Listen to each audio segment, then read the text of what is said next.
کوئی بندہ اپنے عملوں سے جنت میں نہیں جائے گا، جنت میں خدا کے فضل سے جائے گا۔ لیکن یہ جو اعمال ہیں نا، یہ سبب بنیں گے اللہ کی رحمت کا، یہ ذریعہ بنیں گے خدا کے کرم کے متوجہ ہونے کا۔ جب ہم نیک اعمال کریں گے تو اس عمل کی وجہ سے رحمت ہوگی، اور وہ رحمت ہمیں اللہ کے قریب بھی لے جائے گی، اور اس رحمت کی برکت سے رب جنت بھی عطا فرمائے گا۔ ہمارے ہاں یہ ہوتا ہے کہ ہم زیادہ تر چیزوں کو تقریر سننے کی حد تک لیتے ہیں، اچھی نصیحت کا لطف ضرور حاصل کرتے ہیں، اچھے جملے کو اپنے دل میں اس کی فرحت ضرور محسوس کرتے ہیں، لیکن عمل کی طرف نہیں بڑھتے۔ اس کا نقصان یہ ہوتا ہے کہ یہ معاذ اللہ ایک باقاعدہ شعبہ بن جاتا ہے کہ میں نے بڑی خوبصورت تیار کر کے تراش خراش کر کے بات کرنی ہے، بڑی عمدہ کرنی ہے۔ اچھے ادیب تو پیدا ہوتے ہیں، اچھے خطیب، اچھے واعظ، اچھے سننے والے، داد دینے والے تو پیدا ہوتے ہیں، لیکن اگر عمل کا شوق نہ پیدا کیا جائے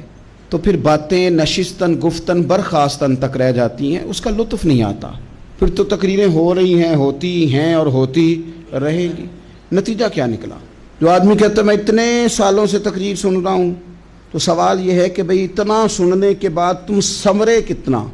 سننے کا ایک ہی مقصد زندگی میں آپ سمجھ لیں کہ سننے کا مطلب سنورنا ہے،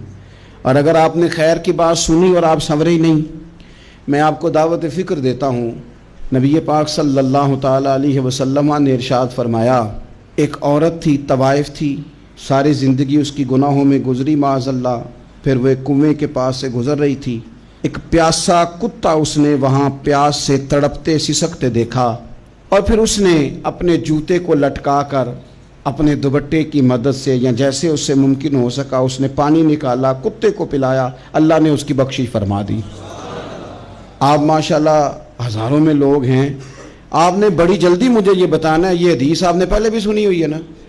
میرا خیال ہے کوئی بندہ نہیں رہا جس نے نہ سنی ہو، سنی ہوئی ہے نا ہم نے الحمدللہ۔ اتنے سارے بندے جو یہاں موجود ہیں انہوں نے سنی ہوئی ہے، تو ظاہر ہے امت مسلمہ میں جتنے لوگ ہیں ڈھیر ساروں نے یہ بات سنی ہوگی۔ لیکن میرا سوال یہ ہے، میں سڑکوں پہ روڈوں پہ سفر کرتا ہوں،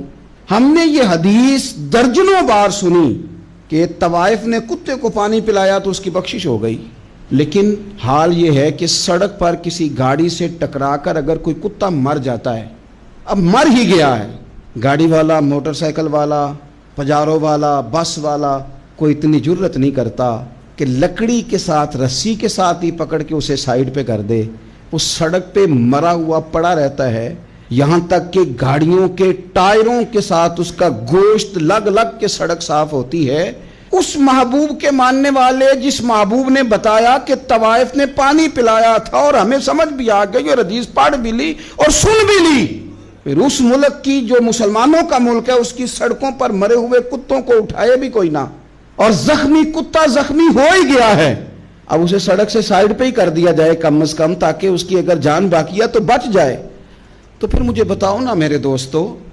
ہم نے کس لیے تقریریں سنی ہیں، کس لیے خطبے سنے ہیں؟